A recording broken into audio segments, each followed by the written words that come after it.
Welcome, everybody. Thank you for making it tonight to the 2025 Bell Canyon United Forum. It's a Q&A. I'm going to be asking questions and getting some answers from our candidates. First off, I want to welcome everybody here. I see a lot of members from the HOA board here. Thank you for coming. Yossi, thank you very much for making it here. Mike Klein, thank you very much. Appreciate you guys being here. Thank you. Also, thank you to the candidates for being here. Appreciate you guys showing up here, being in the public eye. Big deal. I also want to thank everybody here that's volunteering, and it includes everybody that's sitting in the audience. You guys are all volunteers, so thank you very much for being here. It's very important. This is all about you guys, so thank you. That includes everybody on Zoom as well. Thank you very much, everybody that's out there watching us on Zoom. I appreciate that as well. I want to congratulate all the graduates that are, I see signs here in Bell Canyon right now, high school graduates, college grads, junior high, elementary, kindergarten. Thank you very much. Congratulations to all of you. I just want to make it clear to you guys right now that I want this to be a very, very civil event tonight. I appreciate everybody's input. There's a lot of passion in this room. I understand that. There's a lot of passion out in the hallway as well. I want to get all these questions answered. I have questions myself. As a moderator, I'm pulling myself away from any points that I may have. I want to ask hard questions to this crew, and I'm going to be expecting questions from you guys. So there's a clipboard that's being passed around right now. I appreciate it if you write your questions on that clipboard, just like this. Thank you very much. And I got these, and I'll be going ahead and answering any questions that I can and sending them up to the candidates. Do you guys have any questions before we start? What's up, Mike? How can I help you?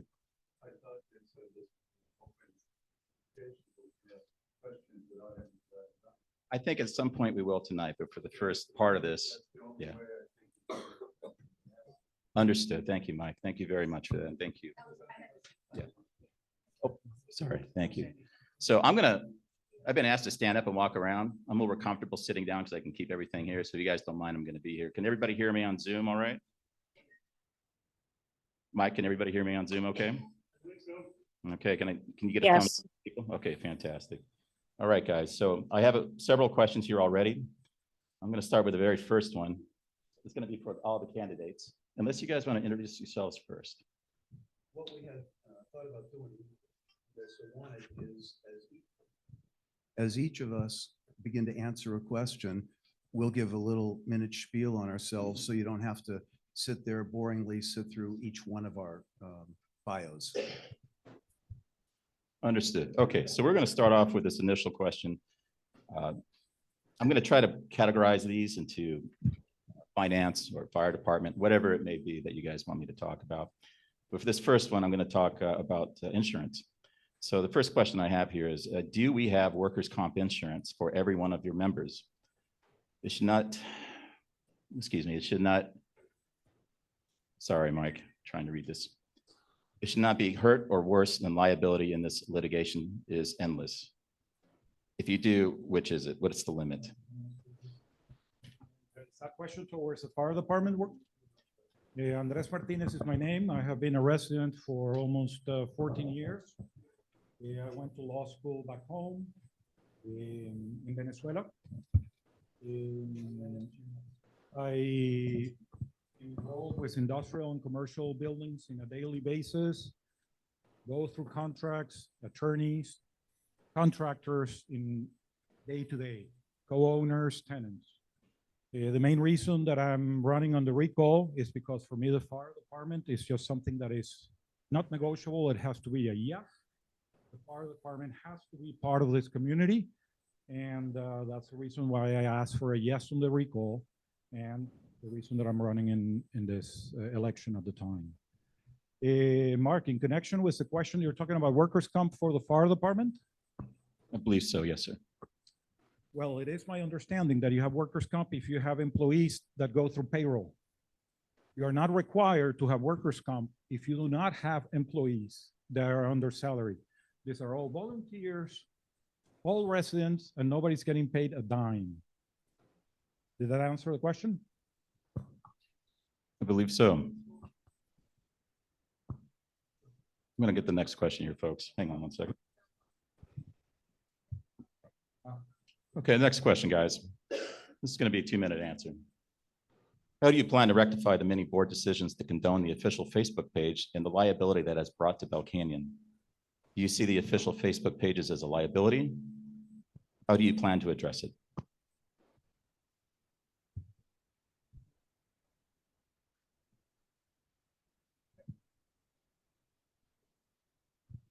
All right, I'll start again also with an introduction for the first question, so that way we get those out of the way. My name is Yoav Shalev. I've got a lot of free time, so I decided to run for the board. So as many of you, if some of you do know, I'll give you a quick history of me. I mean, you can see you've got a big diverse background here. You've got Andres here, who's got a big history in law, property management. He's already introduced himself. I'll let the other guys do. My background, I started with Los Angeles County Sheriffs. I did 20 years, finished as a sergeant at a headquarters with the Sheriff's Department, and still work with the federal government, even though I retired. I have an audiology practice, so I am a doctor of audiology, although, you know, you could just call me off. If something happens, call 911. And since I still have free time, since I retired from the Sheriffs, I'm an airline pilot with American Airlines, so I do the international routes out of Miami, so I'm always back and forth. So a lot of the Zoom meetings you see me on, I'm probably in the terminal somewhere. And then aside from my family, I give every last piece of sweat over here to the association, because Bell Canyon deserves everything we have to make this place better. As far as Facebook is concerned, liability-wise, I think that the official Facebook page could pose a serious liability for one main reason. It was the official page that was listed under the Bell Canyon Association's website for a very long time. That was the link that was given to everybody, all the residents, to feel like that is their official page. Having a social media page for an association, regardless, is a liability. They have to abide by very strict rules, laws, guidelines, and it opens up a big can of worms. I don't believe an association should have a Facebook page that gives anybody the ability to post and comment. If anything, it should be a social media page just for them to express events, upcoming issues, things like that for the community to see. Another bad thing is the press media that we get outside of this community. Any negative issue that is posted on social media is not just Bell Canyon, it is worldwide, and it's never erased. And people think you delete something that you put in, it is not erased. And this is also from law enforcement background. Whatever you erase is still retrievable. All we do is we contact Facebook, request a subpoena, all direct messages, all postings, everything is kept forever. So you got to be very mindful of what you post on there. It could come back. So I do think it is a liability. And I think that the official Facebook page that they handed over to a private person to run it for a while could pose serious risks. And I hope that they change that and somehow let the community know that there is no official Facebook page anymore associated with a community. It's all private pages that you can navigate and choose where you want to park yourself. Thank you. The next question for you folks.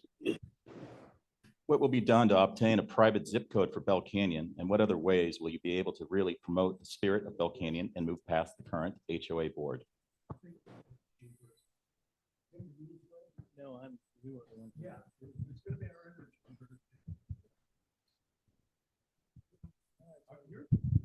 Me again? Done all the work years past. All right. So give me the question one more time, just so I can answer every bit, because it looks like there's a few parts. Of course. Thank you. What will be done to obtain a private zip code for Bell Canyon, and what other ways will you be able to really promote the spirit of Bell Canyon and move past the current HOA board? That's perfect. So we do have a new postmaster general. When I first moved in 2018, that was one of the tasks I kind of brought onto the board just with my relations at the time. I did previously serve in West Hills Neighborhood Council. I was elected in the city of Los Angeles. I served in that council for 4 years. And so I did make a lot of contacts, and going through also Brad Sherman's office at the time, I kind of tossed up the point when we moved here is, how does Bell Canyon get their own zip code? Because currently we share 91307 with West Hills. And so a lot of the things you buy online, the taxes are paid for LA City. So if you guys notice, it just went up. I believe it's 9 3/4 now, almost 10%, where technically we are at 7 1/4 here at Bell Canyon. So make sure, especially if you buy a car, high priced item, that you do not pay that high tax and that Ventura County gets that money. But the most important thing is they did set aside 2 zip codes for us. We did have, when I was talking directly with a postmaster general in Washington DC back in 2018, all the way through 2020, they did have set aside 91317 and 91318. Those are 2 zip codes available. If at the time we would have been able to build, let's say, a road through the Hughes Research Lab, that would have been a guaranteed done deal where no question about it, because the mail trucks can get in from Ventura County to us. The other possibility is a road through Las Virgenes, both very, very pricey options, especially now construction is through the roof. The other option is, again, through the Postmaster General and our Congress office. So it's still stuff that can be worked out. They just switched all the guys out in DC. So I'm starting to kind of get to know them, especially flying through the East Coast a lot and still keeping the contacts. So that is something huge. If we get our own zip code, obviously car insurance is going to be rated on how many thefts and accidents do we have in our zip code. Very, very rare. So that is going to help. Fires, we hope, that'll help. That'll be, I'm sure, a question coming up. But that's also like any other fire zone. But the other thing, though, is you'll finally get noticed on a map. Bell Canyon will be put on a map. Nobody will say, where's Bell Canyon? You give a zip code. We have our own identity. It's like Hidden Hills. And they even share a zip code with Calabasas. So we would be unique. And as far as events, we definitely have to keep bringing a lot more events to the community, making it open to everybody, just like we used to. Back in 2018, we had a lot of great events, and I think we can make them much better, maybe making, community softball events, concerts in the park, things like that. All things that I think the community can pitch in. We have a lot of musicians in here. We have a lot of athletes. We can make a lot of things happen. And I think working together is going to be great in the near future. Thank you. I have another question. Candidates here. This is for all of you. You say nothing is ever erased, but why is Eric Wolf able to wipe the HOA-owned computer clean?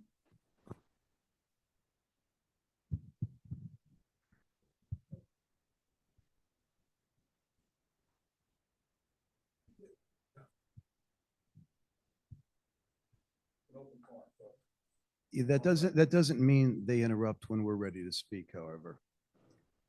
I'm Steve Rasnick, been on the board for about 1.5 years. First of all, let me thank every one of you for coming tonight. I'm overwhelmed with the turnout, especially considering just over 24 hours ago, the office and the board had turned us down for having a room, not offering us equal access or members meeting or anything else. So in less than 24 hours, this was put, excuse me, you need to be quiet.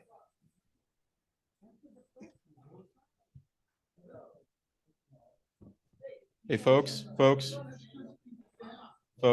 please. Go ahead, continue, Thank you. please. Thank you.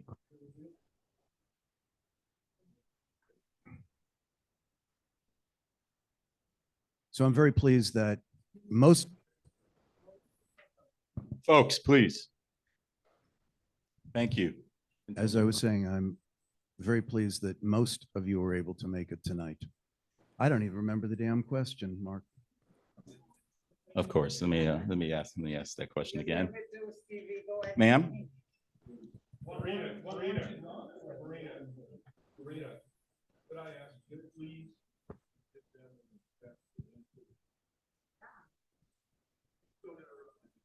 Bill, thank you very much. Thank you, ma'am. Thank you, sir. Here's the question again. This is for the whole team. It's about Eric and the white. You say nothing is ever erased, but why was Eric Wolf able to wipe the HOA-owned computer clean? First of all, I reject the question as a fait accompli. We had one person that said the computer was wiped. That doesn't mean that it was indeed wiped. It doesn't mean that Eric wiped it. And it doesn't mean that it was or was not his computer. So I reject the premise. When it comes to whether or not you can retrieve it or not, those of you who know me know that I'm hardly any kind of geek, gadget-oriented person. So I have no knowledge of the technology. Let me say this, because the questions are going to get more broad in this direction. I have always said, if Eric is guilty of something, I'm happy to roll out the gallows. I don't want anybody to take our money on an unwarranted basis, period. Now let me give the background that I was starting with. I am Steve Rasnick. been on the board for a year and a half, been in the canyon since '02. Raised my family here with my wife, Heather, have 2 boys. I went to law school, then decided I'd rather go into entertainment marketing, and I helped develop the world's largest product placement firm for many decades. We stayed here up until November 9th of 18, when the Woolsey fire consumed our house as it did some of the other people around the room. We were so in love with the canyon that we decided there was absolutely no question we were going to rebuild here. In fact, I'll tell you a cute little story. Heather said to me, "Sure, we'll rebuild here." And I said, "Great, I think I can go to the office and get our plans." She says, "No, you didn't really like that house that much." I said, "I didn't." She said, "No, you liked a Tuscan style house." I said, "Oh, what the F is Tuscan?" And she said, "Well, you know, if you drive up Dapple Gray and you go around a couple corners, there's a house fairly close to the street." And I said, "With the concrete oozing out of the tiles?" And she said, "Yeah." I said, "That's Tuscan?" She said, "Exactly." I said, "Yeah, it's beautiful. It doesn't mean I didn't love our house." I love the house that she built, however, so thank you, honey. In any event, I hope that answers the question about the cleaning, because I reject the premise. I'm not surprised as to the author, and that is my answer. Okay, folks, moving on. Next question here. This is more of a recent question. I think it's affecting every one of us. This question is this: why use the cheap seal that won't last instead of a fewer road with real asphalt? What happens to the signs on Bell Canyon Road that got torn down? That's for everybody here. Hi, my name is Tim Redfield. I've been here for only 3 years, so I have a lot to learn and a lot of people to meet. Although in the last few months, I've met a lot of you. I've met some amazing people, and I really have enjoyed this process, despite its challenges. I want to say to the board members that are in here, thank you for coming. I fully realize, as we all do, that even if we all get elected, we're going to be working with you in this next session, working with you. And I want you to know that I have every intention of finding common ground with all of you, should I get elected, so that we can help build up a representative board that gives Bell Canyon what it wishes. Secondly, I want to say we do have 5 members here tonight, one on Zoom. That's Mr. Sandy Seth. Sandy, can you hear me? I can, thank you. Fantastic. If anyone has a question specifically for Sandy, or Sandy, if you hear a question you want to answer, please speak up. The question was about the slurry coat on the roads. Yes, sir. Why are we using that instead of tearing up the roads? Yes, sir. Well, the slurry coat is only, my impression, my understanding of it is that it is only supposed to last a short while. It is a temporary solution, after which the roads will have to be torn up. I'm not sure exactly how well it protects the road. And I do know that this particular coating throughout the canyon is costing $600,000. Money we don't have. Looks real nice for now, but I think that's money we should have saved till we really need it, when we really need to tear up this road and fix it properly.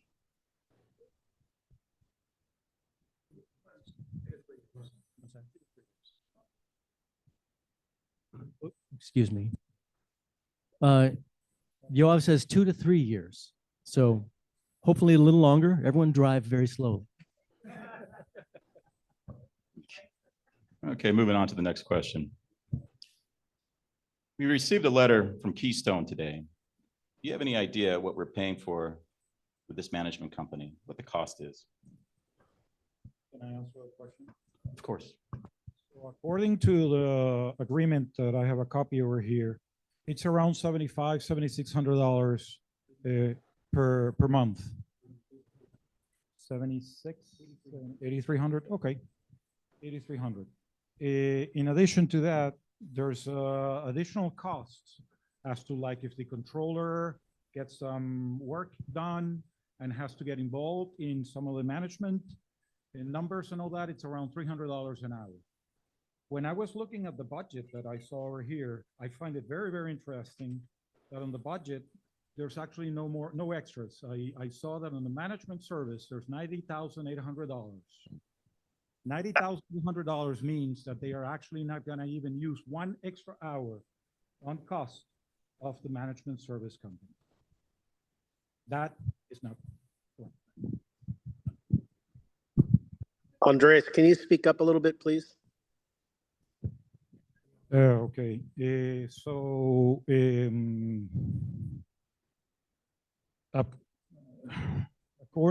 the question was that what's the cost of the management company per month? And it's around $8,000 a month. In addition to that, there is extra money that has to be paid. I mean, I could go over and over and it will take hours, but $300 if the controller gets involved in looking at some of the numbers or looking at some of the accountability.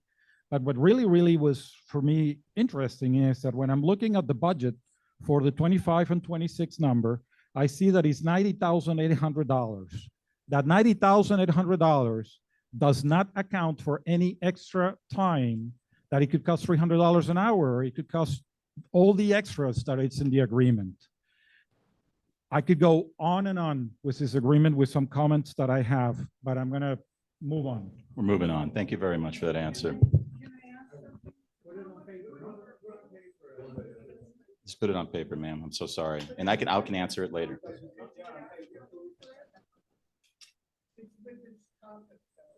I just was curious how much the old management. Oh, we didn't say anything. That's what it is.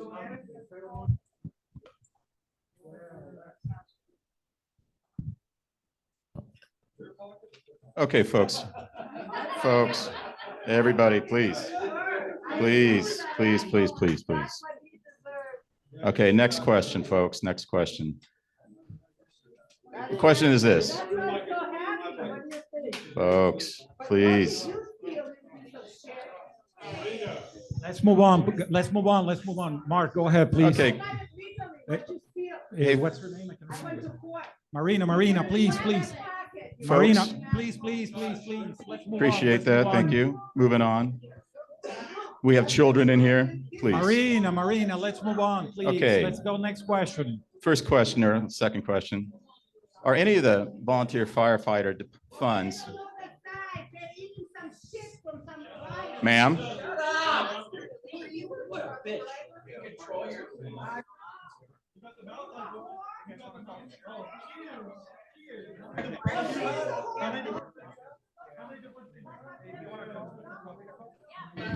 All right, folks, we're going to move on to the next question here. Question is this.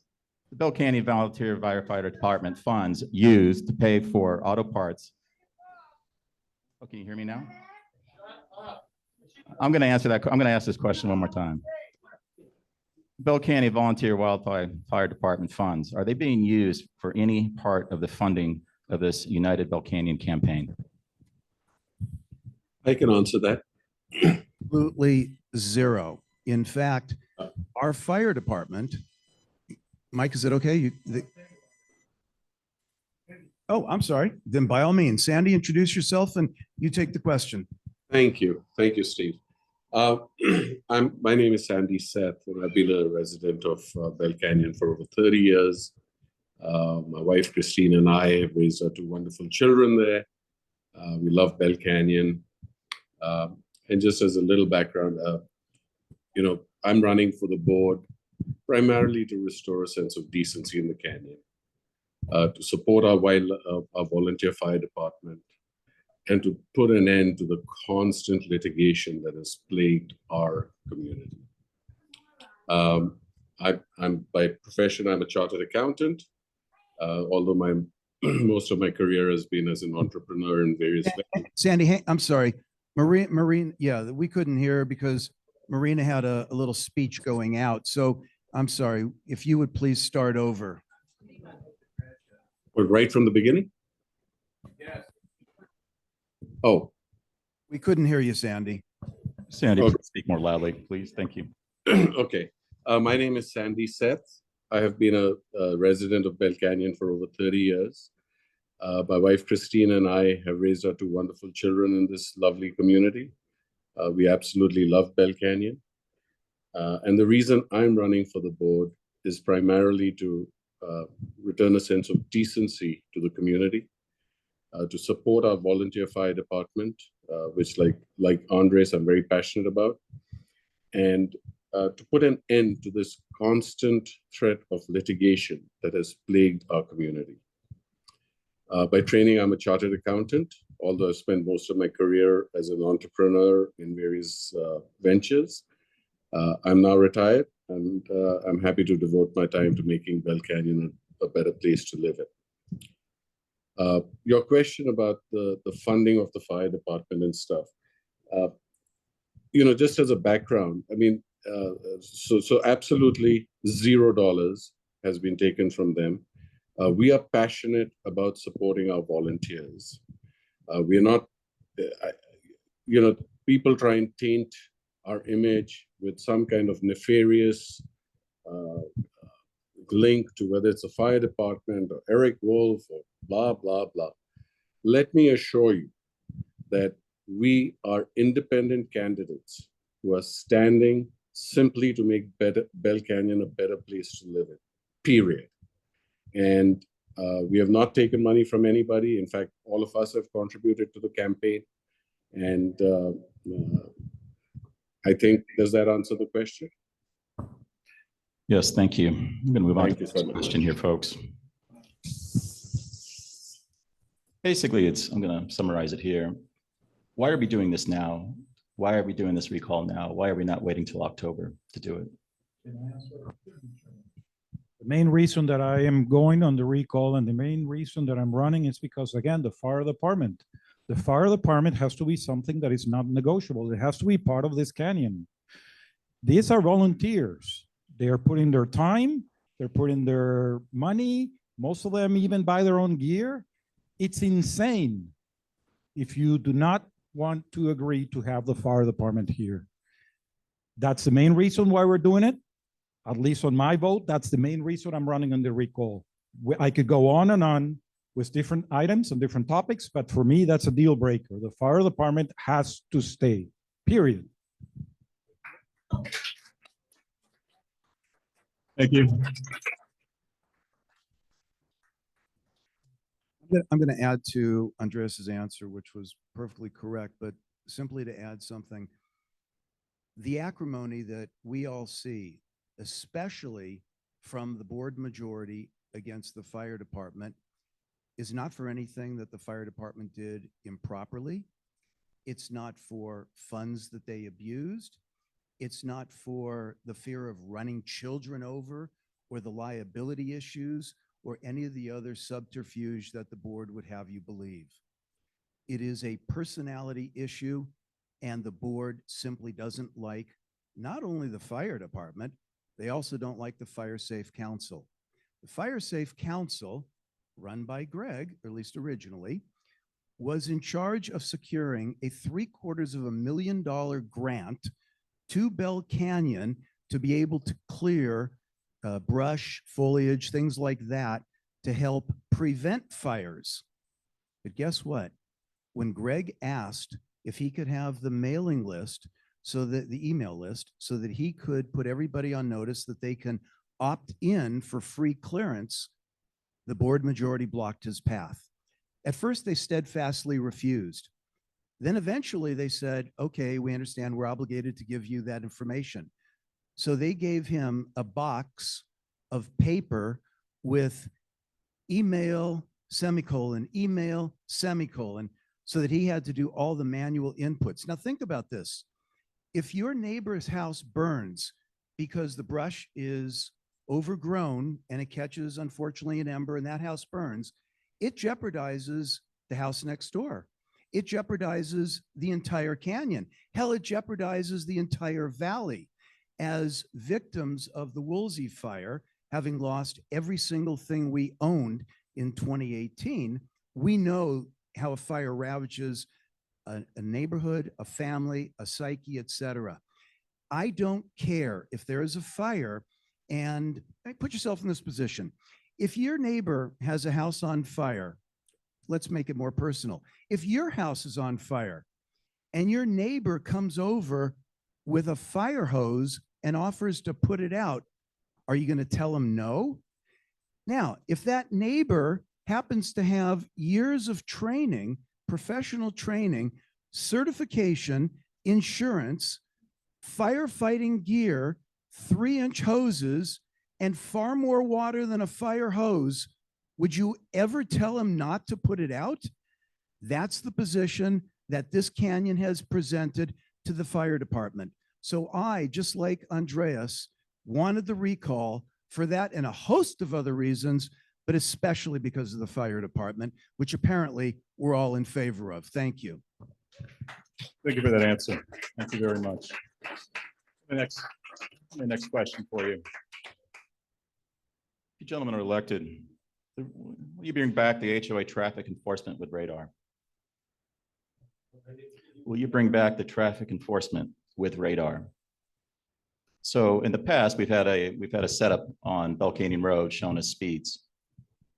I guess I'll take that question from a law enforcement perspective.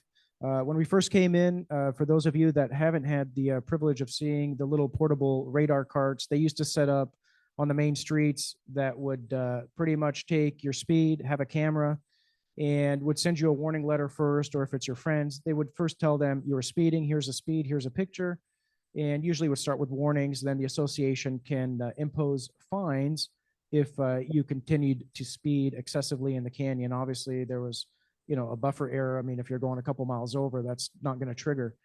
It is very important to have some sort of speed enforcement. We had certain people that blocked the use of the radar, saying that it wasn't allowed, it's not legal because of calibrations and surveys, and we got rid of that system. Later, they contracted with the California Highway Patrol as they do traffic enforcement for the unincorporated area. The Highway Patrol has been paid to come here, but very seldom. I know they don't have that many officers available, even if we do pay them to have a resource come over here. Usually it's an overtime gig that if they finish their shift, they can come and allocate 2-3 hours to sit over here, write some tickets. Without enforcement, I think that in a liability sense is also much greater than anything with our fire department. So I want to make it clear, the fire department's been around about 5 years now since Woolsey Fire. The volunteers have established that for about 5 years. Not a single claim or incident with our fire department. They've handled over 700 calls for service, obviously a few fires, but usually rattlesnakes, things like that, but yet not a single incident or complaint. As far as speeding though, we've had accidents.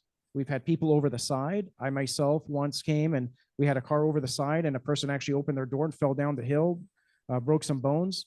And I was one of the guys also that came up on scene. I wasn't the first on scene, but I was before the heavy duty fire trucks, used our personal cars that are fitted for all this stuff, secured the vehicle from rolling further down the cliff. When the fire department came up, they actually said, can you make sure you don't leave and keep this vehicle secure so it doesn't roll and make any further damage on the house below? So because we were there, we were able to stabilize the area. Again, we're not there to replace the fire department. We waited for heavy duty equipment. They came from Sherman Oaks. It's a long drive to come when a car's teetering off the cliff. But these are important things to understand, that there is no risk. The fire department here also, and I'll take it a step further real quick and I won't talk too long, but the fire department is not about a few guys trying to save all the homes burning on fire. These are guys that are trained and constantly practice to know also their limitations. And that's where it's important. You have to know your limits. And if the fire is too large, too big, or it's life-threatening, guess what? They're getting out too. They're not here to stay and die. They're here to protect as much as they can, but they know their limitations. It's not somebody with a garden hose who doesn't know. And I think that's very important. So bringing speed enforcement, I think, would be critical, because we do need to bring some safety back to our community. We have a lot of guys running the stop signs and a lot of drunk drivers in our community. We got a ticket today, speeding on PCH, 35 and a 25. Yeah. Moving on to the next question. It's about the fire department. What is the fire department without government approval and no access to water? Why does Bell Canyon have to be trucks on site? And why is it privately owned? Where is the insurance policy? guess, do you guys mind if I answer one more? All right, so as far as the fire department, use of the water, obviously that was done through another complaint that somebody brought on to the Public Works. I don't want to, correct. And so it was a temporary hold. Hopefully that will be resolved any minute. We should actually disclose all that to the community. So that should be hopefully no problem. But here they have tried everything to stop the volunteers from DMV audits, IRS audits, trying to shut us from Public Works, and on and on. So I'll just draw your attention to this. Tow their fire trucks. Get them the hell out of here. We are the law. That's the attitude of the board majority against this fire department. all right, and as far as the question was about insurance, right? Correct. All right, so as far as insurance from the fire department, I know a lot of people say they never showed it. Fox News did a special last week because of this. They actually saw the full policy. We showed it to them. I think they had a misunderstanding when they were asked the question saying, did they show you the insurance? They said yes. Question was asked, was it the certificate of insurance? They said yes, the whole policy. They answered no. And that was probably the reporter's fault. They asked us to give them the certificate of insurance because they just can't post 176 pages on the news. Well, but here, I'll make it very simple. This is Leon, what I'm holding in my hand, what I'm holding in my hand right here is the full insurance binder for the fire department. So it exists.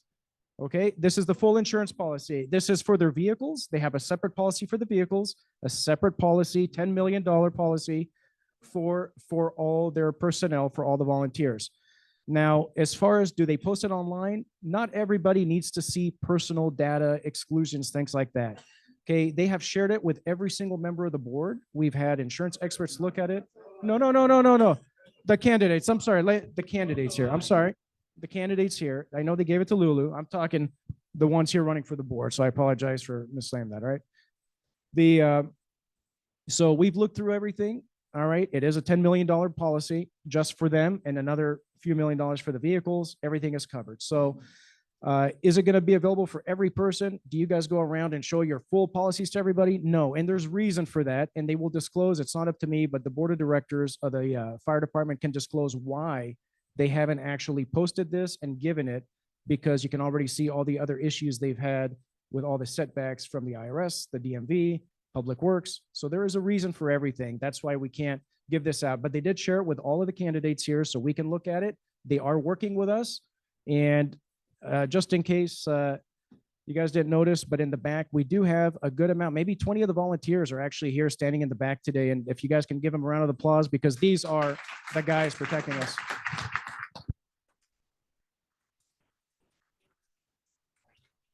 Mark, I need to add something to this. Sorry, but I have, for me, I know GE Escarganza, which is a roofing company that we have working doing some roof over here work at the community center.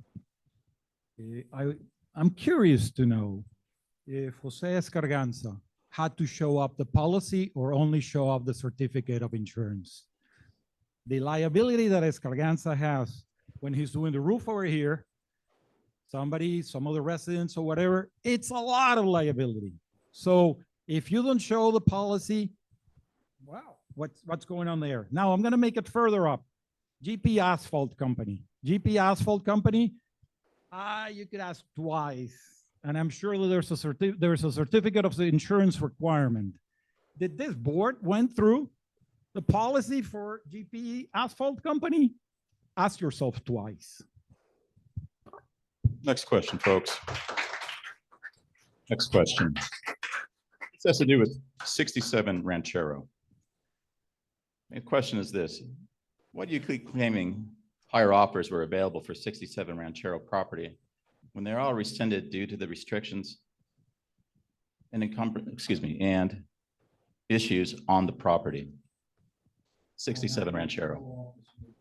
Okay. 67 Ranchero. 2 minutes. It's a It's a very complicated answer. Basically, we originally took the property over from David High. He owed the canyon some money. Allegedly, there wasn't a perfected title. The property went out to bid, and there were about 4 or 5 bids that I saw, the highest being 650,000. When this board came in, they said, we're selling it to David High. And I said, wait a minute, David's offer was 400,000. Why are we selling it to him? Quote verbatim from Mike Klein in the meeting, because of how Eric treated him, end quote verbatim. Now, personally, I wasn't on the board at the time that Eric was in charge, but nor do I give a damn how Eric treated David. It is completely irrelevant to the price that we would be accepting. The fact that there may or may not have been an imperfect title is equally irrelevant, because an imperfect title, say all the experts, you go to an attorney and you get it straightened out. If that weren't enough, when the property was sold to David High, whom you may know from a lot of nefarious deals that go on in the canyon, when the property was sold to David, and when I say nefarious, I'm talking about questionable. I'm not saying illegal, I'm saying questionable. When the property was sold to him, we were told he doesn't have to comport with the HOA or AC restrictions. So I said, wait a minute, not only are we selling it to him $250,000 below market, but now you're saying that he can build whatever he wants? Yes.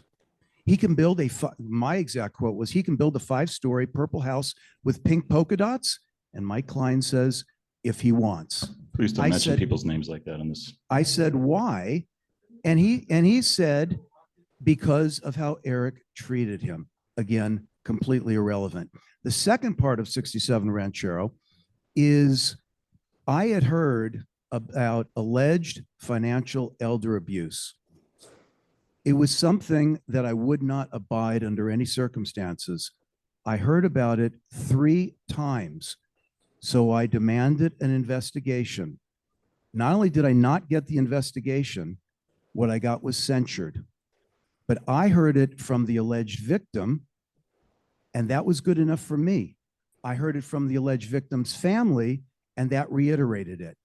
So I made a deal about it and tried to get an investigation, and I was censured. Andreas, you said you wanted to add to that. Yeah. So in the last meeting that we had at the social event over there, hometown, or whatever it's called, home, whatever, I asked on the public microphone, what was the issue with the title on 67 Ranchero? I deal with title insurance at least 2 or 3 times per month in business that I do. And I have never heard of a property that will not be able to get title insurance. When I approached 2 members to get an answer, what was the issue with his title insurance, I did not get a straight answer. Till today, I still do not have a straight answer. I do recall that one of the members told me, well, we reached out to the attorney and this is what he said. And my question is, wow, if you're a businessman, don't you ask attorney number 2 and attorney number 3, and then you see some other options? You just go with the first one? That doesn't make any sense. The title insurance issue that 67 Ranchero has or had or whatever it is, I still don't have an answer. I still do not have an answer what the issue is. I think Sandy was trying to speak to. I'm not going to engage in question and answer, but very shortly, I was not involved. I was not involved. I'm not going to go and back and forward. We're gonna I'm move not, on. but the short answer is I wasn't even asked. You never offered. You knew what's the problem, but you never offered. And Hey, folks, Sandy, were you folks, trying to I want to speak as well? continue this conversation with 67 Ranchero. I have another question here from the audience. Okay, Sandy? And by the way, before we continue, Stop don't talking. stop me. I Before we have stopped continue. you. That case is sold the property for 400,000. 5 acres. Eric, We had a Zoom. bought this property for 250,000. Sir, thank you. Thank you. What's under value? Where is the market value? Sir. Steve Ramsey? For Hey, folks, we're going to move on this. I have another question here for 67 Ranchero. Folks, you guys have been Please, really good please. tonight. You've been really good. Mike, sit down for Let's 1 move minute, on. please, Let's and I'll move get on, to you. guys. I have some questions. I know you have some. Appreciate you. Thank you, sir. Thank you very much. I'm going to Sandy, go continue ahead. with 67 Ranchero. Stand by.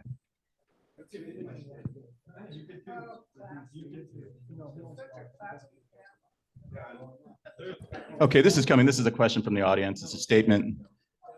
The statement is this: you did not answer the question about 67 Ranchero. All higher offers were rescinded. Why do you continue to say that higher offers were not accepted when no higher offers were available? Repeating the question, you did not answer the question about 67 Ranchero. All higher offers were rescinded. Why do you continue to say then higher offers were not accepted when no higher offers were available?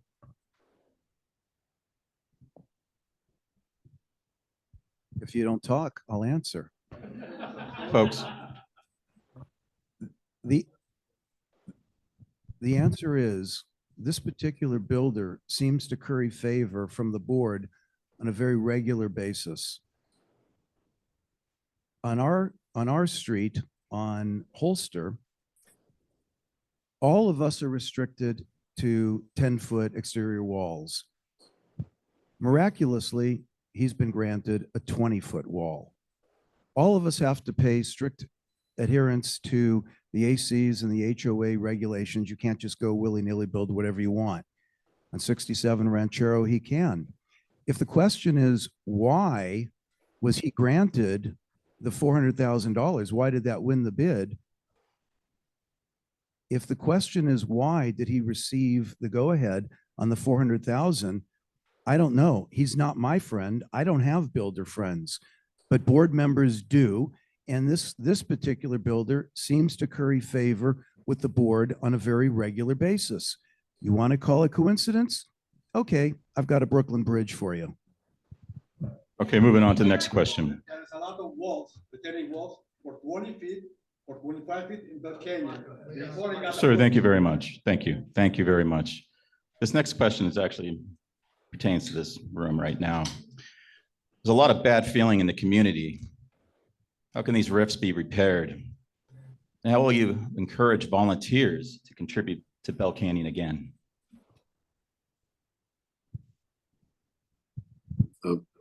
I can answer that. Sandy, go ahead. We'd like to give you this one. Thank you.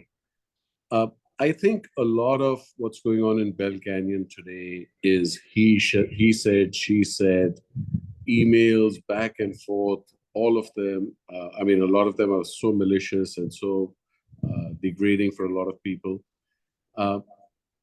It has to stop. And I will tell you, the only way that it's going to stop, just like my colleague Tim alluded to earlier, is that if we are on the board, we will work with Mike Klein, Yossi, anybody else who's on the board, so that the voice that comes out of the board is a united voice. It is not going to be they did this and we did this, because collectively we will be doing things. And I believe that is the only way that we will put an end to this divisiveness and this toxic culture in our community. Thank you, Sandy.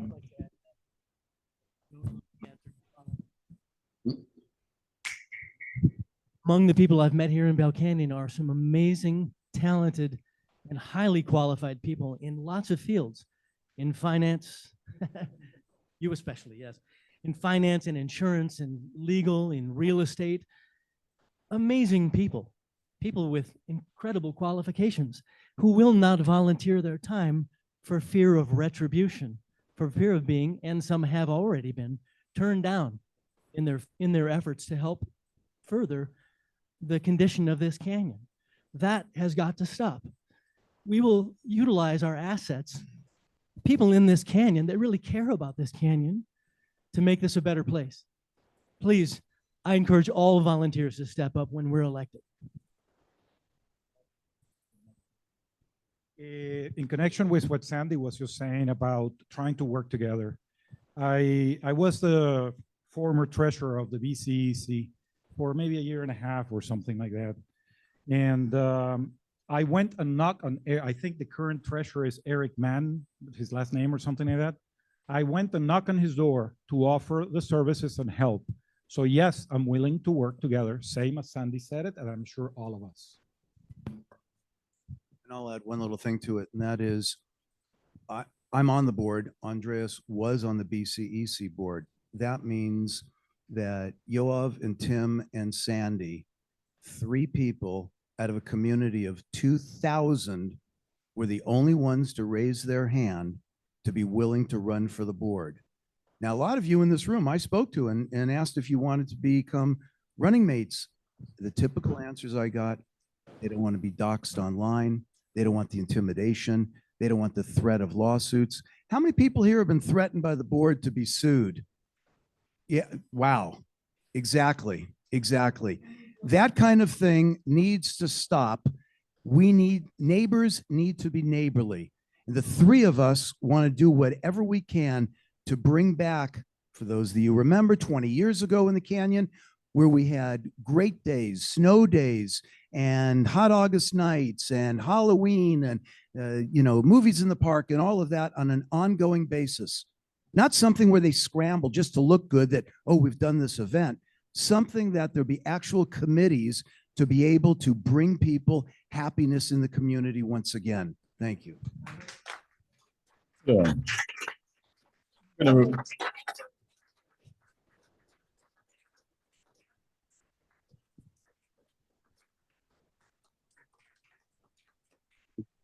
happen in an accident because the king won't destroy the kingdom. All right, guys, we're going to move on to telecommunications, social media question. I'm going to go back to Facebook really quick. The question is this: since the association does not have its own Facebook page, but someone uses the word Facebook in its title, how would you get rid of it? Would you sue for it? Would you be an administrator? Would you refuse to change the name? How would you work that? All right, well, the current Facebook pages that are around there that a lot of people from the community are part of are Bell Canyon. You've got official Bell Canyon residents. You've got Bell Canyon Strong. You've got just plain Bell Canyon. There's so many, and I know a lot of people, especially new residents, don't know which page do I join. Then they see different things going on. They see some pages are just filled with rants. Some are just buy and sell and trade, which is nice. You just go ahead and help your neighbors and so on. And so I think it comes to a point where I know the current board said to the fire department, just get rid of the Bell Canyon name, and that should take rid of liability. That was one of the things, right? So does that mean official Facebook of Bell Canyon, which was actually promoted on Bell Canyon Association? Does that make it a liability? Because even though they are saying they're not a part of it, all the things that are written in there and it was promoted by the BCA, does that become a liability? I think it's very important that the association just make it very clear, and they say there is 0 Facebook page for the canyon. We really have 0 Facebook pages that belong to the canyon anymore. And people just need to understand that you just join something as if you are on Facebook, social media. It's like any open group. It's open, controlled by a private administrator. They can censure you. They can let you go on. They can write whatever they want about you. It's private stuff. So I think it's very important that an association really should distance themselves from social media, because it does open up a can of worms. And if they do have a page, it has to be very highly regulated, that it's just information out, nothing for other people to post, because there's no reason to add any additional liability to the canyon. Does that answer the question? Thank you. We're going to stay in this world here. There's been some questions from the community about emails being hacked, emails from the HOA being hacked and being used for political reasons. Do you have any comment on that? Some of you may be aware that I sent out a rather interesting email late this afternoon. It addressed the viability of one of the officers on the board. I'll let you go home and read it. Immediately, I received from I don't want to say a neighbor, a resident of Bell Canyon. This can't be you, Steve Rasnick. You're too polite and normal. You must be hacked. I cannot believe that it was written by you. Well, of course, it was written by me, and every word in there was the gospel truth, and it was done on advice of counsel. She wrote a second time. No, I don't believe it.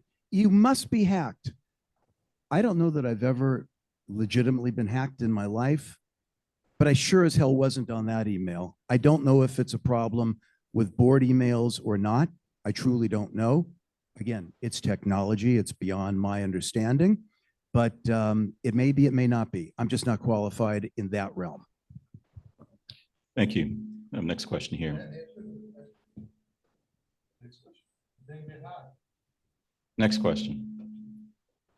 As many of you here, candidates here, know if the new management company has ever done business with any of the previous board members or current board members.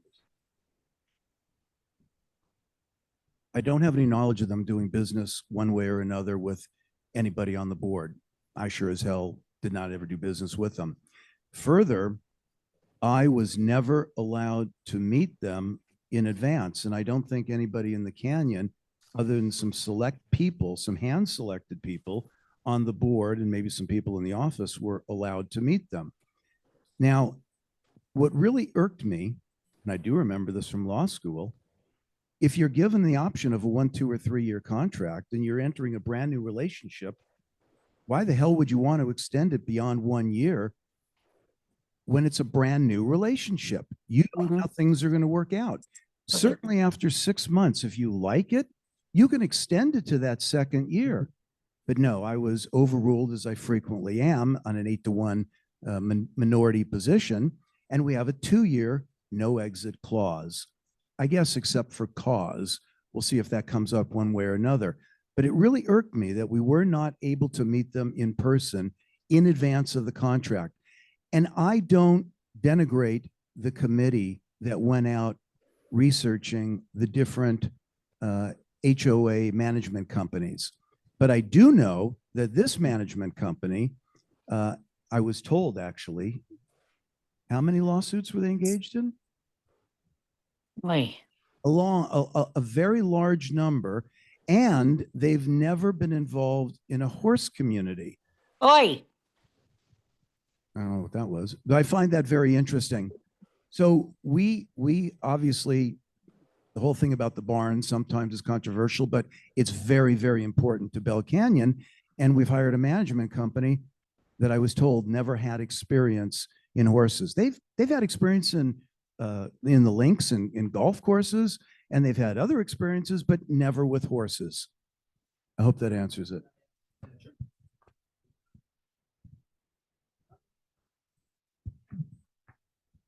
I was president of my HOA in Santa Monica for 7 years, and we had a management company and it worked very smoothly. Whether or not this is a good, reputable management company doesn't really matter that much. It's the input you give it that matters. Are you giving them transparency? Are you giving them full control? Are you giving them the ability to generate financials, to give you legal advice that you follow Davis Sterling rules and regulations? These are things that we should be using with any management company. Garbage in, garbage out. If you're not giving them control or transparency, then you're not going to get it. So we will be using this. More than likely, we will be using Keystone when we're elected, and we're going to use it with utmost transparency. You're going to see your financials immediately after they're generated in your emails. You're going to see minutes from meetings the day after they're generated. This is going to be transparent. This is the way we're going to use this company. And by the way, is it expensive?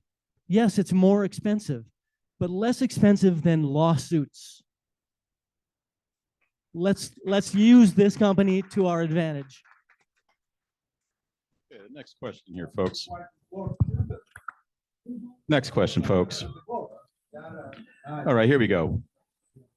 Question for the entire crew here. Why were the last regular HOA elections delayed or canceled? Why were the last regular HOA elections delayed / canceled?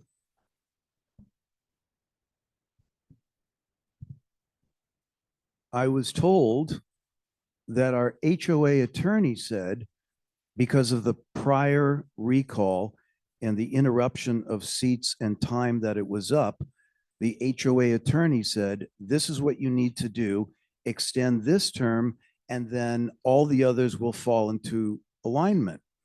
What I've noticed by being on the board is HOA attorneys, kind of bottom tier of the totem pole, by the way, come back to us with information and answers I believe that they were told to give us. Thank you very much for that. Mike, is my mic on? I'll try and Rocking? reword Is it it on? then. From what I understand, I think I talked to a couple of people on the Okay, thank you. board is because the recall took a certain amount of time away from the actual amount of time they were supposed to get in service. What they did is they talked to their council and they said, in order to get that lost time back, let's move you a little forward. Instead of reducing the time, extend the time to get you back on the same cycle for the normal elections. Does that sound about right? Okay, I just wanted to make sure that reworded that's correct. So it's to keep it on the same cycle. They extended it rather than shorting it and having an election much faster because of how long the other recall took. Thank you for that answer. I have a next question for you. What happened to the sunset clause on the HOA dues? What happened to the sunset clause? You know what? The first HOA meeting I went to was huge. Do you all remember it? We were getting hit with a $7,000 assessment and everybody woke up, kind of like we have now. Everybody showed up shocked this could happen. And yet we came to an agreement and it cost us. Our dues increased dramatically and then they increased again to where they are now. With the agreement that after 5 years, this whole drama would sunset and we'd be back to where we started. Do we all remember that? Raise your hand if you remember something about a sunset clause. Twice in my presence, this board has been asked about the sunset clause. Let me show you what they did. They looked for it on the table. They looked at each other. They said, I don't remember any sunset clause. What did we, what? This is our board responding. And I took the liberty to look at the minutes for June in 2024. Was it 2025? No. When were they elected? 2024. And I found that they rescinded by unanimous vote the sunset clause very quietly and without fanfare. Did any of you hear about the rescinding of the sunset clause? All right. I saw no hands. This is what I promise, and I think I speak for the rest of the board, and Sandy too, if you're listening. On day one, after we're elected, we will reinstate that clause, and in 5 years, we will revisit that and see where we are financially, and all of us together will decide where to go from there. It will not be a board decision. It will be a community-wide decision, whether there will be an assessment, dues will stay where they are, or we'll go into financial austerity. All right, folks, thank you. We got a next question here. This is more of a rebuttal to Mr. Martinez. It has to do with the management company. The management company is costing $7,800 a month. The general manager is costing the HOA $10,000 a month, plus insurance and vacation and employer taxes and workers' comp. What do we do to bring that price down? Very clear. I'm not against the management company. I'm against is what the disclosure is as to the cost of the management company is. And what I saw in the budget, which is just the basic of what the cost of the management company is. What do we do to bring the cost of the management company down? Is that your question? It's in a contract. We can't negotiate. It's still $8,700 regardless. That's a basic cost. Yeah, My question, Sir, sir, hang on one second, sir. Sir, Yeah. I've allowed you to ask, I've said this question. I've allowed you to give that back to them. Please get some in here. We're going to continue with these questions here. Well, that's theirs. That's you. That's between you offsite, not now. We're going to continue on. So, all right, moving on. Hey, folks, anybody that wants to send an email for questions, send it to info@belcanyonunited.com if you want to email a question, okay? Anybody here? Thank you very much. Okay, we're going to move on to another, it's kind of a simple question. We're going to be, there's a question about the wood chips that are being used around the HOA instead of decorative rocks. And so I'm just going to throw that question out to you guys. You guys can answer that. Yeah, I'll be very happy to address wood chips. Wood chips are an aesthetic change. The roof is an aesthetic change. The blue tarps were ugly. This roof, you know, you can argue about Chris May and you wanted tile and all of that. But Cliff, thank you. But every change like that that's being made and the paint on the roads are cheap aesthetic changes. So to make you think that this board is doing something for you. Now the red chips as well is an aesthetic change. Here's the irony. The red chips were purchased, I assume, by our facilities people on direction from wherever they get direction, approval ultimately from the board or from the management, that says, go to Home Depot and buy all these redwood chips.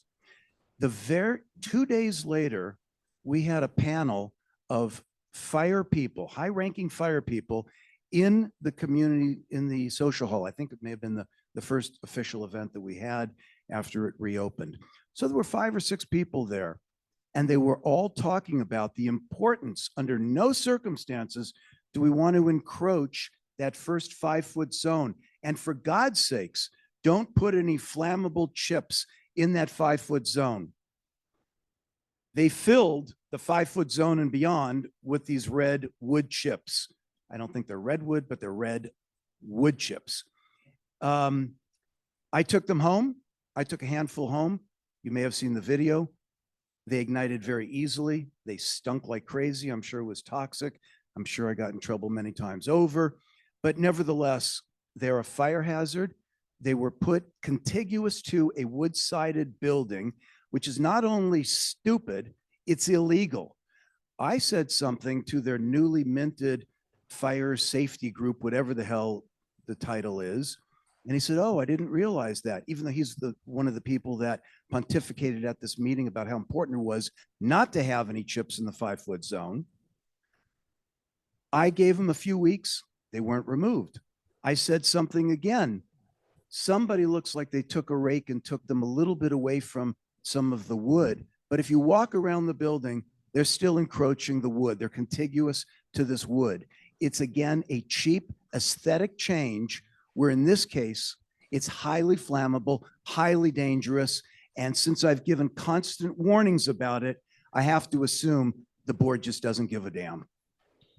All right, folks, next question. This has to do with the HOA staff.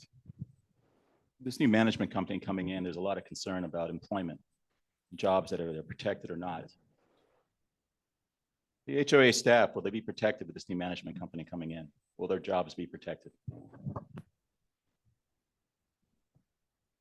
All right, my concern primarily with having the management company was always, my question was, are the employees staying? And I came around to all the employees and I asked them, are you aware, are you staying or not? We want to keep you. As far as I've heard back from the management company, the employees, all of them have said that they are getting to keep their jobs. I talked to one person today and they did say they get to keep their seniority as well.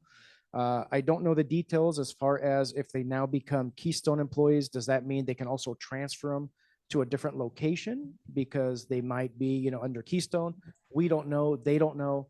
But as far as now, from what we were told verbally, I haven't seen, it's not written in the contract as far as if by name, obviously, of employee, but for now, we were told they are actually staying and going to be employed here in Bell Canyon. Fantastic. Thank you very much. Moving on. Next question. I'm happy to hear that the new candidates support the fire department, but there's a lot of animosity related to Eric Wolf and its association with it, and the Fire Safe Council as well. Do any of you here support having him, or do you support moving on to remove him as a point of contention to help the Canyon deal? Go ahead, Sandy. Okay, I'll talk to that a little bit. And I think let's talk about Eric Wolf, because this is a big point of contention with the community, and somehow people think that he's somehow connected to us, which is absolute nonsense. But here's my point. You may or may not like Eric Wolf. You may or may not like the way he ran the board when he was in charge. You may or may not like anything else about it. But what on earth can you be thinking about a guy who's leading a group of volunteers to protect you and to save your homes in terms of a crisis? Do you think he's not qualified to do that? I think any neighbor is qualified to do that. If my neighbor came to me with a garden hose, I would welcome that. He is a guy who's leading the group of volunteers to do what they do best, and they're keeping our community safe. And that has to be the key focus. Please, let's forget this vendetta politics, and let's look at what is important to our canyon. Thank you, Sandy. Thank you very much. Next question, next question. Has to do with the roads. We're going to go back to the roads. We have a question about that. The slurry coating is standard to prolong the life of the asphalt. I'm going to say that again. Okay, stand by. Hang on. Thank you for that. We're going to answer the next question here. Here we go, folks. It has to do with the roads. Going back to the coating that's currently happening in our canyon. The slurry coating is a standard to prolong the life of the asphalt. You have criticized this. Are you suggesting it would have been better to allow the roads to continue to deteriorate and end up with an even greater repair cost after the potholes develop? Or would you have recommended a special assessment to raise the millions needed to repave?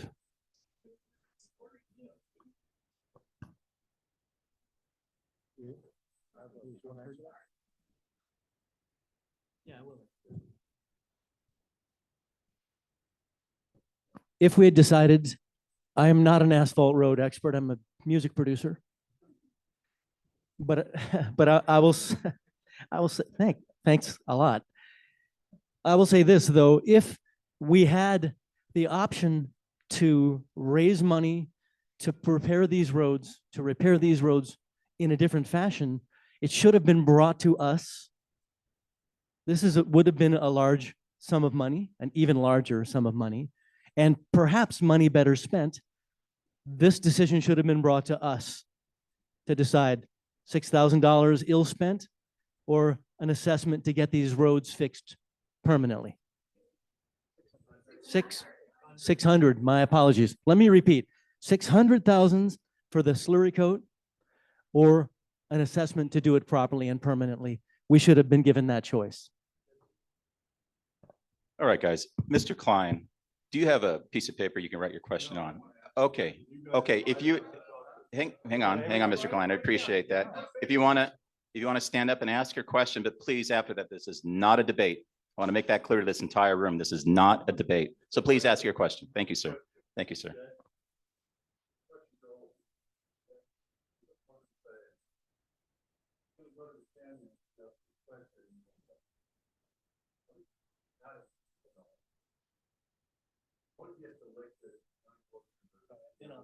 You need to ask a question, sir. A question, please. You understand that the board makes the decision of the canyon. Number two. Yes, he should write the question.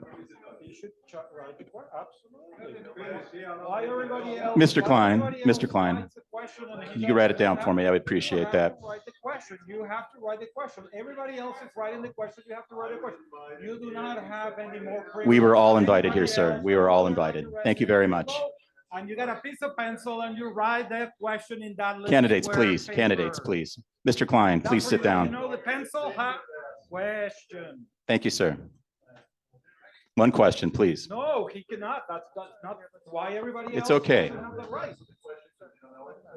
No, if I know it, I will search. I don't care. $3.5 million joint policy that we made and claimed for. These people get elected. Do they have any clue on what information you give them so we can collect on this $3.5 million? Mr. Klein, thank you very much for that question. Please answer that question. Thank you. Whatever research needs to be done, we'll do any research once we're elected. The same way that you have to do research when you were elected. It works as simple as that. Okay. We can't hear anyone without a microphone. Once So again, whatever Mike Klein is saying, we can't hear on Zoom. oh, we apologize. So I didn't quite understand, write the but I will questions down. respond to it. I look forward to working with you on this board. Any information you have that we are not privy to, please share it with us when the time comes, and we will make a decision on behalf of the Canyon. Thank you. Moving on. Thank you, everybody. Hey, Mark, I just want to add one thing here. Just one thing as far as experience goes. I think Tim served as the board president of his association for 7 years. He's very familiar with Davis Sterling. I served West Hills Neighborhood Council, so I represented 32,000 residents for the city of Los Angeles as an elected member by the city. Also under Davis Sterling, we used Brown's rules. And so a lot of us are very familiar with what needs to be done and how to manage funds. But the most important thing is we know how to work with people. It's very important that certain things, bids, any contracts need to be given to the public to know what's going on. And once you know the options, let people make a majority decision so the board can actually represent the majority rather than always making their own minds. I understand sometimes boards have to make opinions because time constraints, certain things, and that's why you choose a board to make those important decisions. But certain things that aren't emergent, those things need to be given out to the community. So if we're doing a roof, do you guys want to do metal roof, shingle roof? Then we price it out. Let the community choose because it's our pockets. We're down to $19,000 in our reserves. That is not healthy. That's 0.5%. We're supposed to have at least $3 million in reserve. If an emergency happens today, we have an earthquake, major disaster, automatic assessments, we have zero money. Thank you for that. We're gonna move on to the next question. I'm sorry, I didn't hear Mike Klein's question. Could you repeat that for me, just so I know what it was? Sandy, was that you? Yes. Okay, Sandy's off. He's on the Zoom world, folks, but he's going to answer a question. Sandy, do you have a question here or an answer? Oh, my question was, I didn't hear Mike Klein's question. Oh, understood. We're going to move on for now, and the other candidates can let you know what that question was. Next question. The fire department has been badmouthed and lied about to the Ventura County government. How can we repair this relationship with Ventura County? All right, the reason I'll answer that is my current job on the side. We work very closely actually with Los Angeles City Fire. We've been servicing already over 50 other stations, all the battalion chiefs from the downtown area, local area. And the reason it's important to know it's LA City is because even though we have Ventura County Fire is our main service provider because we live in the unincorporated county of Ventura. We contract though with LA City Fire, specifically Station 105, 106, because those are the closest fire trucks that can respond to our area. So we pay them to come. Usually a service call can be, the shortest I think we've had is about 7-minute response, as long as 20 to 25 minutes, depending on where you are in the canyon, traffic, other calls. And with Ventura County, it's very hard because they don't really associate much in here. They rely on LA City. So we don't have as much contact like we do with LA City. Now, the guys we do with LA City, they all love the volunteers because they work with them. They know that they stay out of their way and there's no interference. Then they know that they are not here to be the primary. And just working in the prior, I'll explain to you real quick how it works in a multi-agency disaster, as I did lead the Malibu fires and the Topanga fires in the command post. I was in charge of the LA County Emergency Operations Center. And what happens is unincorporated areas, they are the last on the list. And that's why we lost a lot of homes here. It wasn't their choice. Fire department comes over here. The fire was initially here by us. It started in the Simi Hills, worked its way down.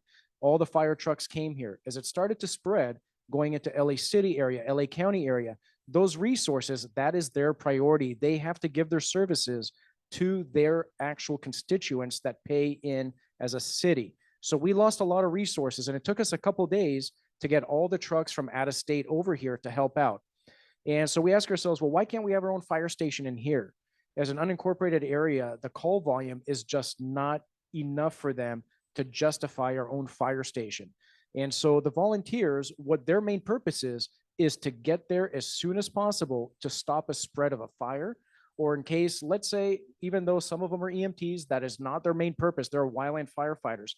But a lot of guys decided on their own to be volunteers for EMTs or even advanced medical services. We have some guys, we have one guy in the back of the room for the Malibu Search and Rescue. He is an EMT instructor. All right. So if somebody has a heart attack in Bell Canyon, if you don't get there within 7 minutes, you are brain dead. So these guys all have AEDs on the trucks. They're trained to use them. We have an AED in the gym because it's designed for any good Samaritan to pull that AED out. It's self-explanatory. You put the pads on, it talks you through. It tells you if there's a pulse, it tells you if to start CPR and how, and if there's going to be a shock, it'll tell you stand clear, shock is coming. It's very simple. It's audible. It's very simple with pictures, and it's designed for every person to use. So it's very important that we have this. If we have somebody living on Saddlebow or Corral, 20-minute response, you're not going to make it. That's why it's important that these guys who are volunteering listen to this stuff. And if they see there's somebody in cardiac arrest, they can get there and try and save a life. That's why we have our volunteers. Very important, very important. Okay, next question. This next question affects everybody here. It's about your dues. Question is this: will you attempt to reduce the dues back to the 2018 rates? Is that possible?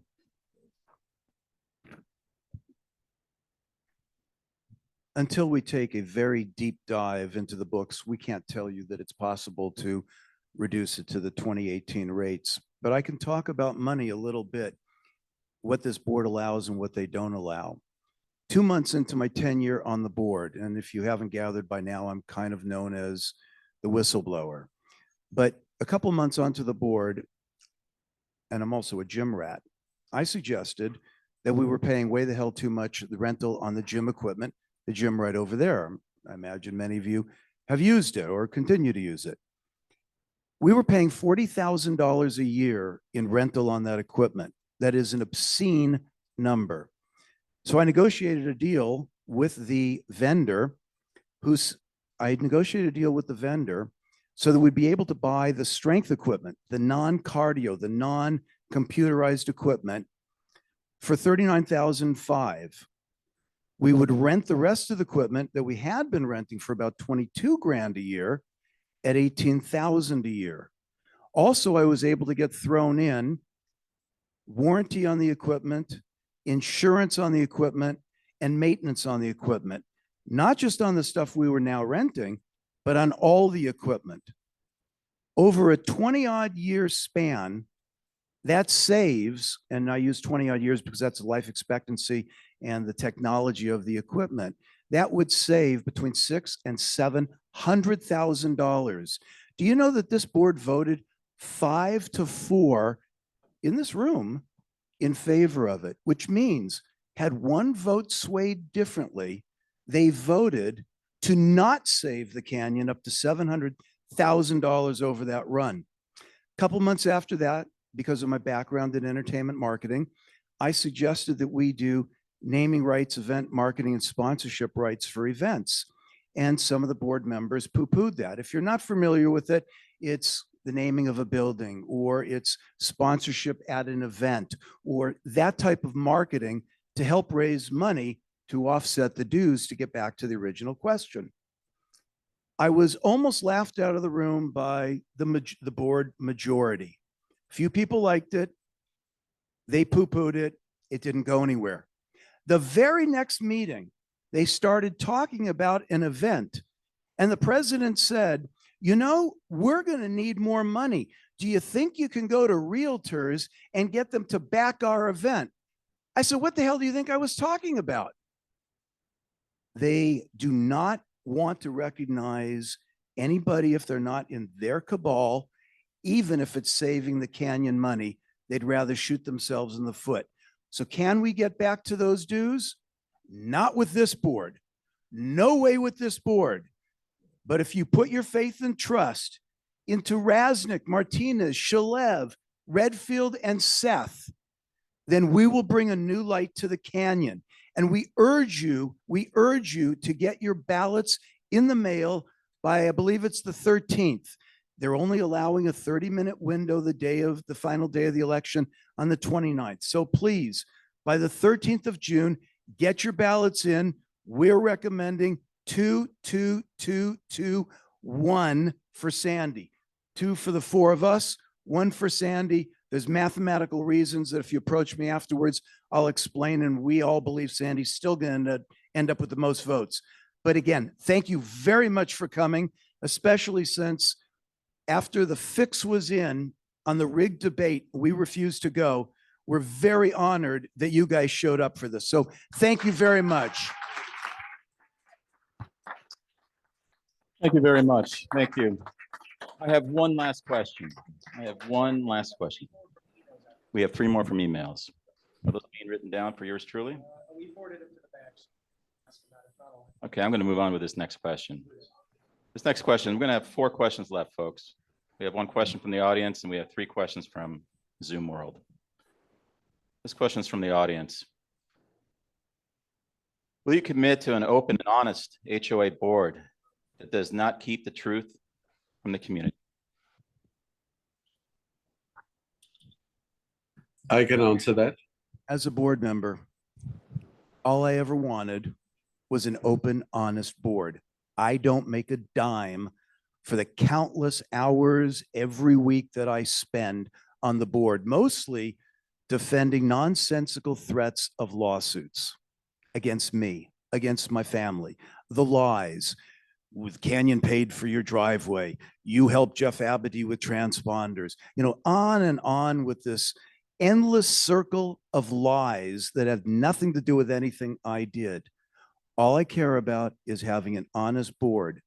Now, again, if you read my email today, you got to ask yourself, how honest is a board if they improperly did not follow Davis Sterling and California Corporate Code and allowed the president to resign and come back in without notice to the community, without an opportunity for anybody else to apply for the position, and without being in the minutes? That's highly irregular. It doesn't comport with anything that we would do, and shame on this board for having done it. I blew the whistle on that, and I'm going to continue to do it as I've done throughout. Thank you. Thank you very much.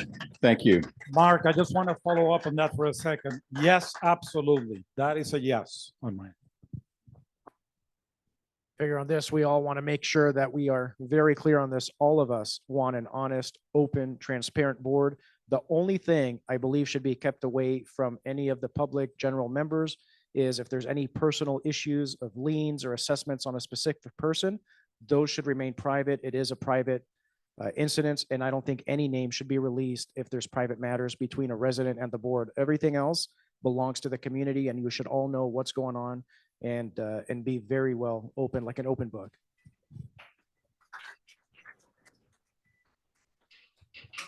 I apologize for lying every time I asked you for 30 seconds and made you listen for 45 seconds. Other than that, I'm honest, I swear, and so are all my colleagues, including Sandy, and we look forward to showing you exactly what that looks like when we're elected. Thank you. Thank you very much. I have 3 more questions. These are all coming from Zoom World, from everybody at home. Thank you for watching, by the way. And also, just a comment, thank you everybody tonight for how you've acted here. We're very professional. I appreciate it. Thank you very, very much. Sandy, are you there? Yes, I am. How can we help you? I guess Sandy's not there anymore. No, yes, I am. Okay. Sandy, what do you have to say? Absolutely. Transparency in governance is one of our cornerstones. I think all 5 of us agree with that. We all want the emails that go out to the community to be things that are important to the community We don't want to be bitching about stuff. We're not like, oh, he did this and the last board did this and the next board will do that. This is going to be an open board. And the community will be asked for input on what is important to them. And that is what we will follow. Thank you very much, Sandy. Thank you. We got some other questions coming in here right now from the Zoom people out there. Give us 1 minute, folks. You guys like my fan over here? It's all mine. All right, guys, where are those questions at?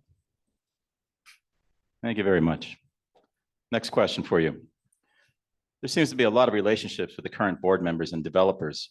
Do you think it's a good idea for everyone to disclose any and all relationships for everyone running with any developers, developments, and partnerships, including corporations, limited liability, and any and all relationships should be disclosed? I think it should be a requirement. Yes. Absolutely, 100%. You should disclose if you have any relationship with any developers. If you have any single interest financially involved, you have to disclose it 100%. And I'd just like to add that none of the five of us have any developer relationships, any contractor relationships, or anything else that'll hamper the community. Thank you, Sandy. Moving on to the next question. Can each of the candidates answer as to whether they will seek to end or allow to continue the contingency lawsuits that the current board has initiated to recover funds related to past lawsuits? All right, so this seems like it's a question on the Wolf lawsuit, I'm assuming, the contingency. So this is something that all of us have discussed, and we want to make it very, very clear that our interest for the community is the fiduciary interest of our community members. It is not an interest for a past board member, a current board member, or what's going on. So what we have to do is two things. One, we have to read, I know the lawsuit was just amended. So I think it's very important to see that attorneys especially see what that amended is, that lawsuit. It's very critical to see, is there going to be a counter lawsuit? We don't know. So I can't answer the question as far as, do we want to cancel a lawsuit? Absolutely not. Do we want to keep it? Absolutely not, because the best thing is to have no lawsuits at all eventually remaining, whether it could be settled, whether it has to go. We have to look and see, is there money in it? Can we recover money? If we can and it's good, it's going to go. If it looks bad, we have to consult the community, and hopefully we have a lot of attorneys that live in Bell Canyon that can look at the lawsuit, see what the possible damage is, what can happen, and they can make a decision to see, is this something that is worthwhile going after, or could this set us back even further? We don't know. I can't answer that. I'm not an attorney, but I can tell you our allegiance is only with you guys, with the members. We're here for the best fiduciary interest of the community, not for a specific person. If I could just add to that real quick. Absolutely. We are only here for the benefit of Bell Canyon. We are not in any way aligned with any other interest. So we will do absolutely what is best for the community, period. Thank you. Let me chime in a couple thoughts, and that is, when you have said we've all discussed it, that's true, but only recently. It was a topic we did not bother to discuss among ourselves virtually at all, but we kept hearing it from the community. Oh, you're going to drop the lawsuit, and that's going to cost us $10,000 to $15,000 per house.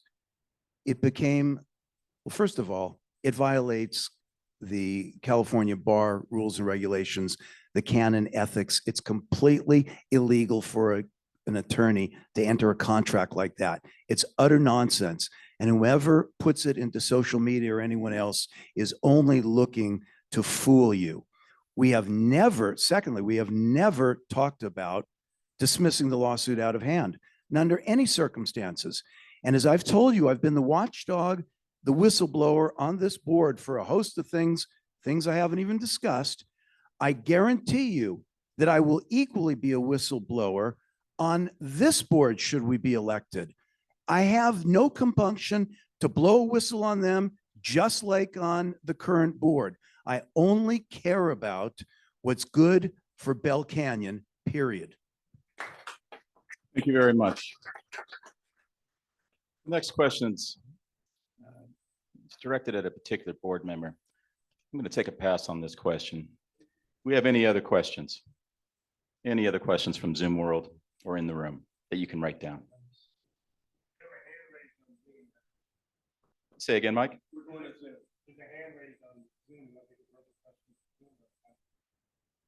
No. I want them written down. Can you take it, Mike, and bring it up? All right, folks. Any closing statements here? Sure. Again, I absolutely want to reiterate our appreciation to all of you, current board members, future board members, residents, neighbors, friends, not so much friends, everybody that came tonight. I want to thank you very much. I felt that the canyon was gypped with the abusive, overreaching rules that came out 2 days before that debate that they had in the social hall a couple days ago. I understand it was very poorly attended, and I believe we're not attending this weekend's quote debate. What's interesting is before we decided that, this board and the office had sent us a notice that the next debate has changed its format. Now it's going to be why the recall and why some of the accusations have been made at this board. And I thought, wait a minute, that has nothing to do with us. We were excluded once You made again. the accusations. We were excluded again before we even suggested whether or not we intended to show up for that debate, the next debate. In any event, I want to thank you once again for coming. Please get your ballots in by June 13th. Vote 22221, Raznick, Martinez, Shalev, Redfield. I have a question. Would you tell her to stop interrupting? Hold all questions, please. In any event, thank you very kindly for coming. Andres. Well, thank you very much to everybody to show up at the meeting. One thing that I do want to be very clear, I want to make a change. I want to make this change to be very positive. I think that we need to get rid of this negativity between this band or that band, left or right. I don't do social media. For me, it's a matter of just working for the Canyon. I get emails that are negative, that bad mouthing, etc. I don't even answer those things. I just even waste any time on that. We have to keep it positive. We have to make a change in the Canyon and keep it positive. And again, 2221, please. Thank you, sir. Thank you. Yoav? And again, like they all said, thank you very much for taking your dinner time out to be here with us tonight, whether in person, especially coming out here or on Zoom. And also just letting you know again, my specific priorities that I want to make sure we're going to keep working on getting our own zip code to be our own unique Bell Canyon. Another thing we want to bring up, we want to make sure we get term limits in here. Nobody should be on the board consecutive terms for a very long time. And so we got also some cards here for voting guidelines in order, if you guys want to make sure how to mark your ballots for each one of us. And those are all very important things. We want to make sure that we have nobody running here for too long that can take over a board and have all this power. And the last thing is, none of us are developers. None of us have developer associations or relationships. The current board right now is very heavily involved in real estate development, and I think that can be a threat. We're offering a very big, diverse area between business entrepreneurs, law and property management. I've got a lot of background experience in obviously public safety and other things. You've got also HOA experience. We got Sandy Seth in accounting. We bring a very diverse non-developer background board, and I think that would be a huge plus. Obviously, it wouldn't be just us. So having some developers, we can understand better things on the architectural committee. We're all going to work together. Thank you. Thank you very much. Sandy, is there something you'd like to say in closing? Sure. I would just like to reiterate that there's 5 of us. There's 5 of us independent candidates, and we will do what is best for the community. We will work with whoever else the other 4 are. This will never be a 5 and 4 board. So please get that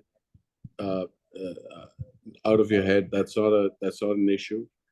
And we are here to work for the benefit of Bell Canyon. Other than that, thank you all for coming, and appreciate you all listening to us. Thank you, Sandy. Yes, thank you all for coming. Let's bring civility back to Bell Canyon. That's all I have to say. Thank you so much. Thank you, everybody. My name is Mark. My last name's Elise. Have a great night. Vote no, lock them up. Lock them up. Vote no, lock them up. Vote no, aiding and abetting, aiding and abetting. Vote no. 30 to 2 p.m. Because you only have 30 minutes to drop the ballot, so that's only. Remember to vote no. Shut up, Matthew Perlman. I'll be at work. That's all.